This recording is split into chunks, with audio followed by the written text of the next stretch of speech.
El Seminario Bíblico Río Grande presenta Romanos, un estudio que le muestra el camino hacia la justicia. En este estudio, el Dr. Jorge Parker comparte de su vasta experiencia en la enseñanza de esta importante epístola.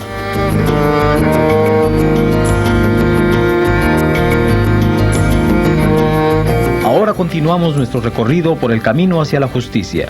Con usted, el Dr. Jorge Parker. Lección 10. Santificación. ¿Quién nos separará del amor de Cristo? Romanos 8, 17b a 39. En el bosquejo del libro hemos intitulado la sección que sigue Glorificación o Conformidad al Justo. Romanos 8, 17b a 39. Dejamos nuestro estudio anterior en Romanos 8, 17. Y sí, hijos, y la verdad es que sí somos hijos de Dios, también herederos, herederos de Dios y coherederos con Cristo, si es que padecemos juntamente con Él, para que juntamente con Él seamos glorificados. Se ve aquí algo que se ve en muchas partes de la palabra de Dios. Primero, para Cristo y para los creyentes, sufrimiento. Después, glorificación. Este es el doble tema de Romanos 8, 18 a 39. Sufrimiento y glorificación. Vivimos en la vida presente a la luz de la esperanza de la gloria venidera. En los versículos 18 a 27, vemos los sufrimientos del presente en comparación con la gloria que ha de venir. Hemos dividido la sección en tres partes. Primero, el gemido de la creación vieja, versículos 18 a 22. Número 2, el gemido de los hijos de Dios, versículos 23 a 25. Y en tercer lugar, el gemido del Espíritu Santo, versículos 26 a 27. Primero ahora, el gemido de la creación vieja. En el versículo 18, la clave de toda la sección, Pablo, como hombre de negocios, pesa en la balanza las aflicciones del tiempo presente con la gloria venidera. Y Pablo conocía bien los sufrimientos. El alumno debe leer ahora 2 Corintios 11, 23 a 33 y los pasajes sugeridos en las notas. El apóstol habla de la creación como si fuera una persona que podría gemir. La creación natural tiene un anhelo ardiente y una esperanza para el futuro, porque en el pasado toda la creación fue afectada por el pecado y fue sujetada a vanidad. Salomón expresó esto diciendo en Eclesiastés 1:2, vanidad de vanidades, todo es vanidad. En Génesis 3, 16 a 19, el alumno puede leer de cómo entró todo esto en la creación cuando entró el pecado. La maldición de que los hombres y las mujeres sufren. La creación vieja es una en la que la muerte, la enemistad, el trabajo agobiante, los sufrimientos, la agonía, la frustración, la corrupción y el temor son partes inherentes y universales. Sin embargo, la creación misma tiene la esperanza de ser libertada de la esclavitud de corrupción a la libertad gloriosa de los hijos de Dios, quienes son coherederos con Cristo. La creación con su anhelo ardiente es como una mujer que gime con dolores de parto. Pero viene un nuevo nacimiento para la creación, algo que Cristo llama la regeneración en Mateo 19, 28. Para un estudio de mucha bendición, el alumno debe estudiar las notas sobre Romanos 8, 18 a 22. Ahora llegamos a estudiar el segundo gemido, el de los hijos de Dios, en los versículos 23 a 25. Pablo dice con mucho énfasis que también nosotros mismos que tenemos las primicias del Espíritu, nosotros también gemimos dentro de nosotros mismos, esperando la adopción, la redención de nuestro cuerpo. Las primicias eran las primeras y las mejores partes de todos los bienes materiales o de las cosechas. Las primicias implican la idea de calidad de incompleto y de expectativa, abundancia, acciones de gracias, alegría y adoración. Todo esto. Así es que el Espíritu Santo es la primera parte de una abundancia de cosas buenas y bendiciones espirituales que Dios nos da. El hecho de que tenemos el Espíritu Santo implica la certidumbre de las demás bendiciones que hemos de recibir en el futuro. Las bendiciones en la esfera espiritual las tenemos muchas ya, pero el cuerpo permanece como parte de la creación vieja. Todavía no ha recibido su adopción, ni la etapa final de la redención, las cuales recibirá cuando Cristo venga por los creyentes, es a saber, en el arrebatamiento de la iglesia. Por ahora hay algo todavía incompleto en la redención. Cristo compró todo nuestro ser por el precio de su sangre, el cuerpo inclusive, según 1 Corintios 6, 19 a 20, pero no ha tomado posesión completa de la posesión adquirida. Esto lo hará cuando venga, como dice Filipenses 3, 20 a 21. Ahora debemos presentar nuestro cuerpo en sacrificio vivo a Dios, como Pablo nos exhorta en Romanos 12:1. En el futuro seremos libres de la presencia del pecado. Esto es una esperanza que no vemos, pero la guardamos con paciencia, como el apóstol escribe en los versículos 24 y 25. Esto también es la manifestación de los hijos de Dios del versículo 19. Hasta aquel tiempo gemimos en el cuerpo con lo demás de la vieja creación. El último de los tres gemidos es el gemido del Espíritu, visto en los versículos 26 y 27. La frase "de igual modo" o "de igual manera" da a entender que los gemidos del Espíritu Santo son semejantes a los de la creación y de los hijos de Dios. Nos ayuda, quiere decir que el Espíritu Santo participa con nosotros en los intereses, las labores, los problemas y las dificultades, y así nos ayuda. La ayuda del Espíritu en la oración es un ejemplo y una ilustración de cómo el Espíritu nos ayuda. No dice que nos quita la debilidad ni la dificultad, sino que nos ayuda en estas cosas. Nosotros muchas veces tenemos la misma experiencia que Pablo describe. ¿Qué hemos de pedir como conviene? No lo sabemos. Somos como niños que les piden a sus padres cosas que no son buenas para ellos. O a veces Dios, como un buen padre, tiene mejores cosas para nosotros que las que pedimos y creemos que queremos. Cuando nosotros no podemos expresar nuestro sentido de necesidad profunda y cuando no sabemos qué es la voluntad de Dios que debemos pedir, el Espíritu sabe interpretarla y Él intercede en nosotros y por nosotros con gemidos indecibles.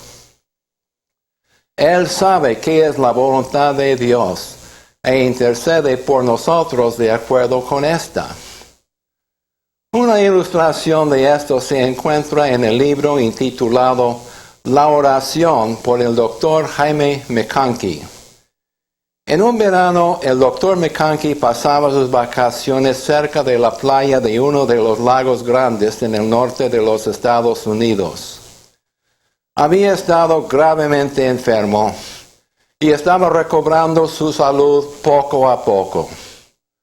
Por su debilidad, el único recreo posible para él era pasear en barca de vela. Por muchos días se daba a la vela, paseando por la bahía hermosa y bajo la bendición de Dios recobraba sus fuerzas perdidas. Un día había salido por la bahía cuando de repente se calmó completamente el viento. El lago quedó sin aire alguno. La superficie de la bahía era como un espejo, tranquilo, sin movimiento.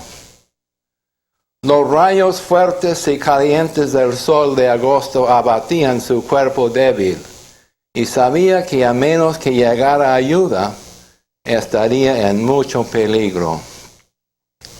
Cuando él había salido, había bastante brisa, y lo más natural era que le pidiera a Dios una brisa para poder regresar.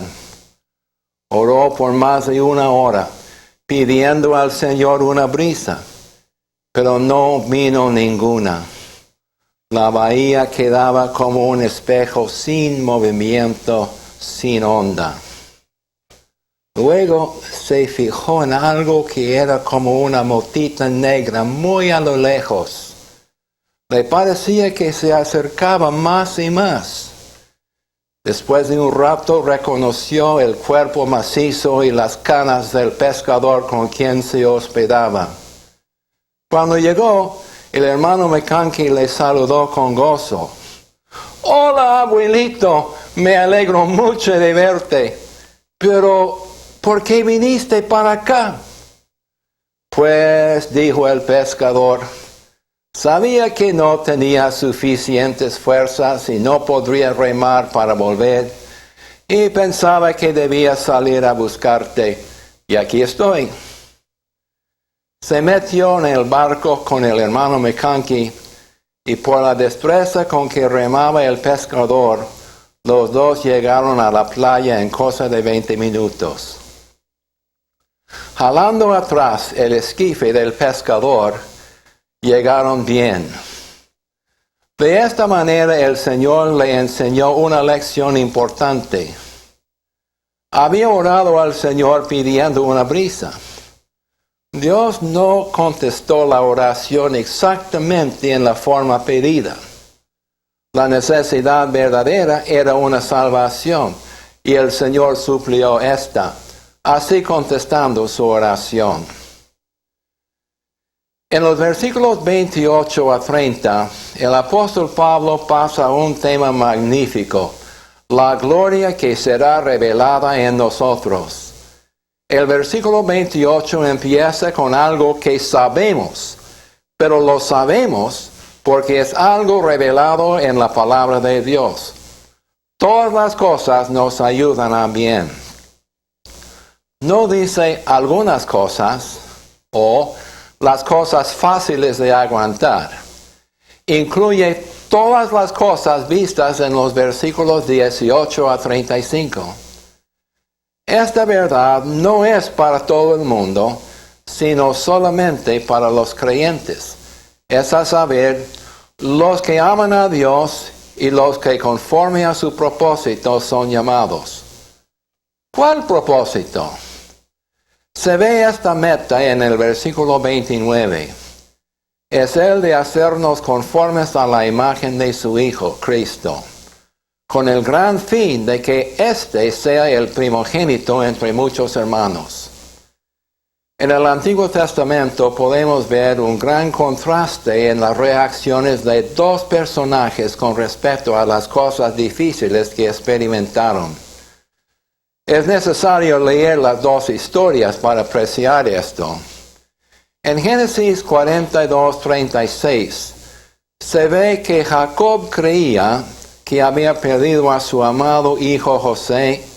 Simeón era prisionero en Egipto y ahora tenía miedo de perder a su último hijo amado, Benjamín. En su angustia, Jacob dijo: contra mí son todas estas cosas.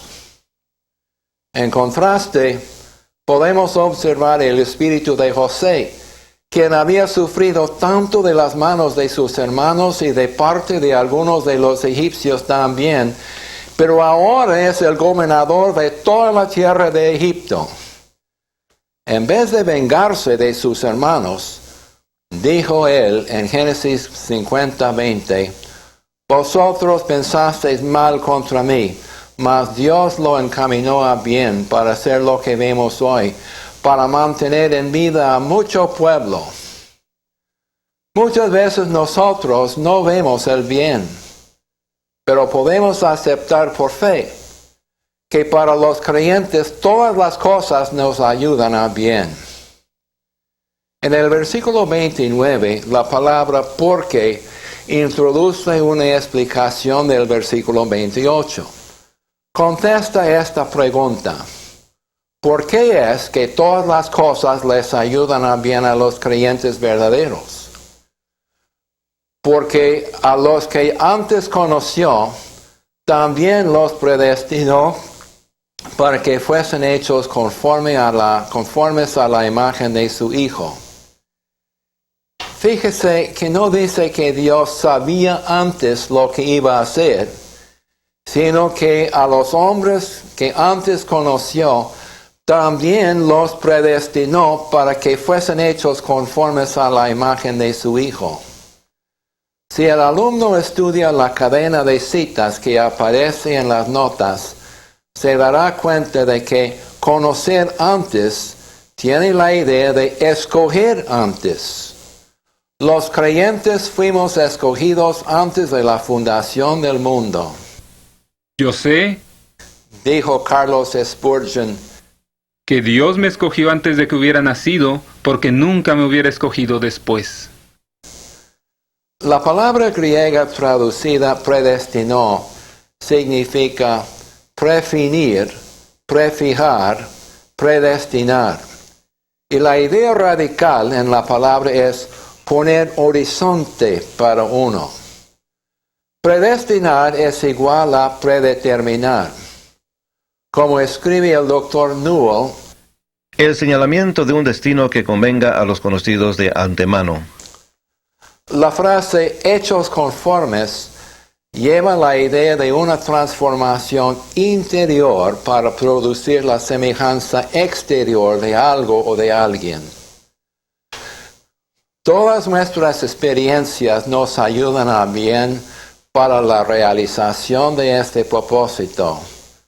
Newell dice, Conformados a su imagen, en gloria, en amor, en santidad, en belleza, en gracia, en humildad, en ternura, en paciencia.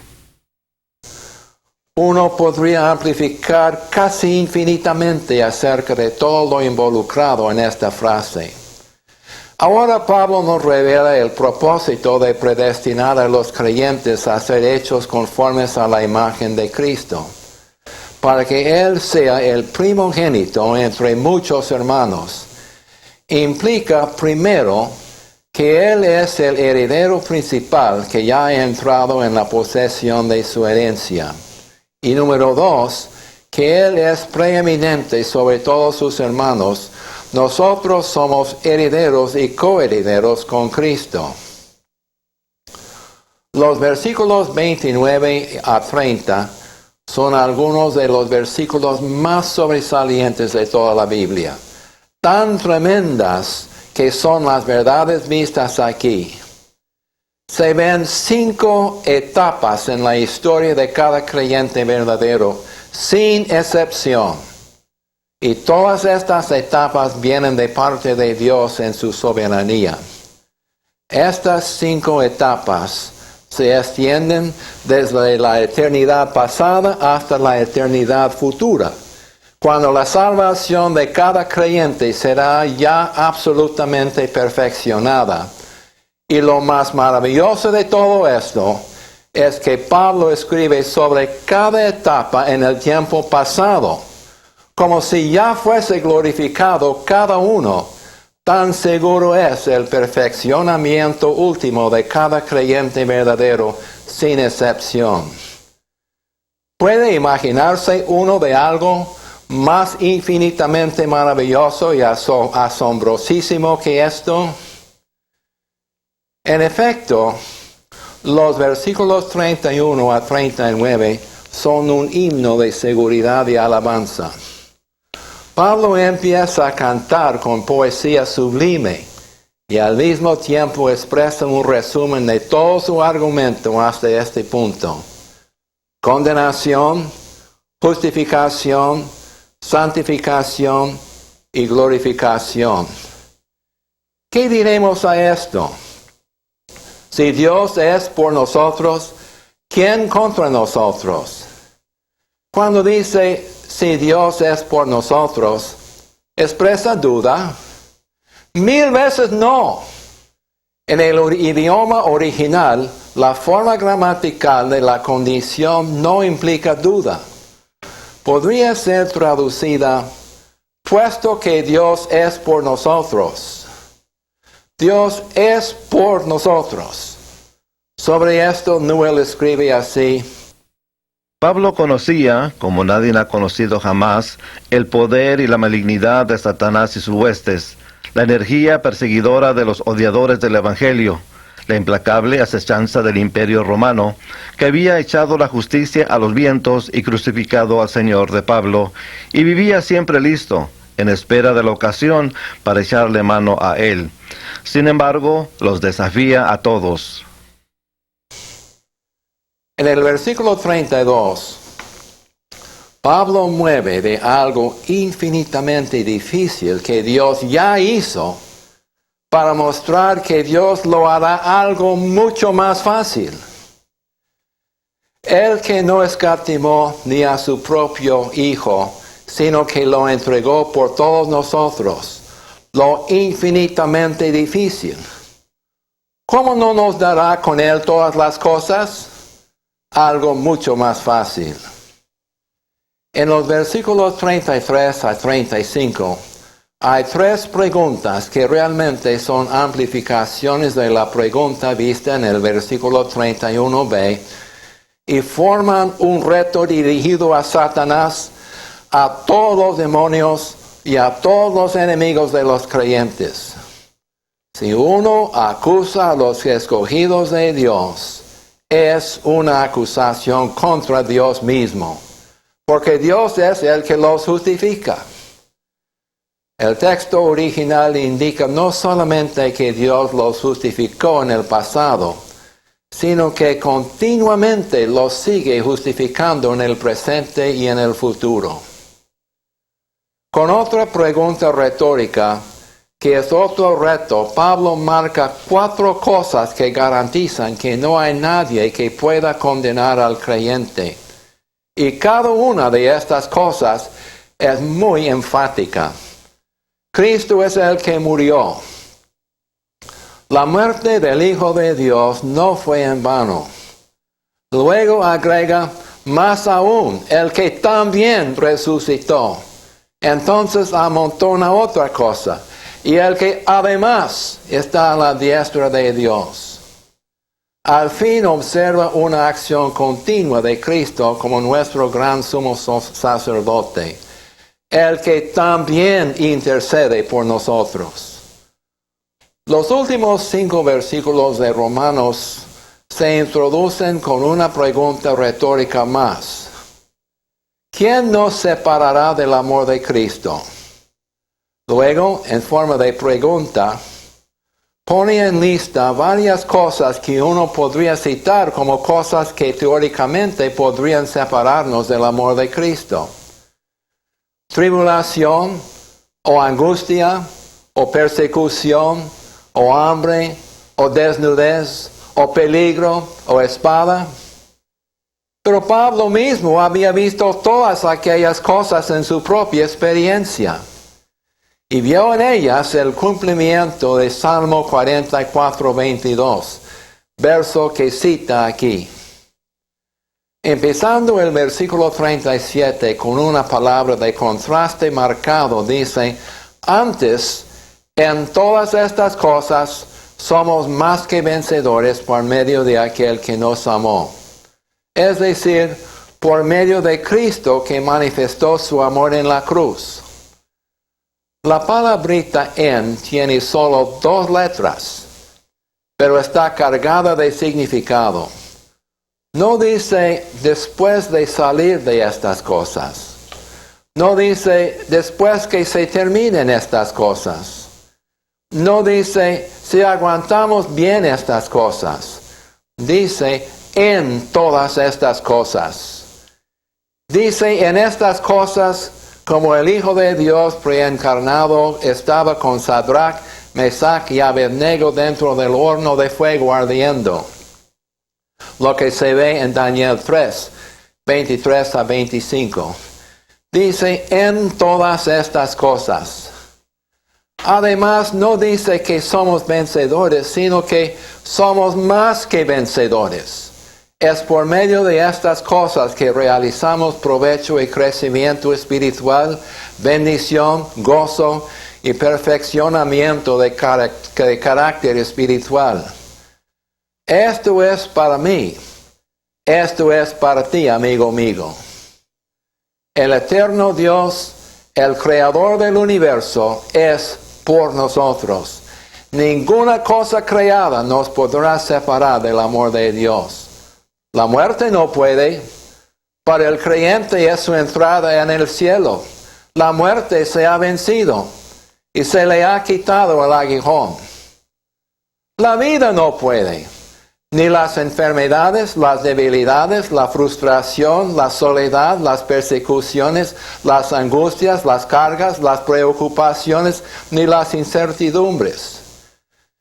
Ni los ángeles ni los principados se refieren al mundo de los ángeles y los demonios, organizados como lo son, como ejércitos espirituales. Ni lo presente ni lo porvenir. No hay ni habrá cosa creada en el presente ni en el futuro. Tampoco hay situación que existe o que existirá que puedan separarnos del amor de Dios cuando estamos en unión con Cristo. No hay tampoco poderes milagrosos que puedan efectuar esto, ni lo alto ni lo bajo. No hay nada en los vastos espacios entre las estrellas, ni hay nada en lo más profundo de la tierra que pueda separarnos del amor de Cristo. Esta seguridad en el amor de Dios no depende de nosotros, sino de nuestra maravillosa posición en Cristo Jesús, Señor nuestro. Esta, con toda seguridad, es una seguridad eterna. Gloria a Dios.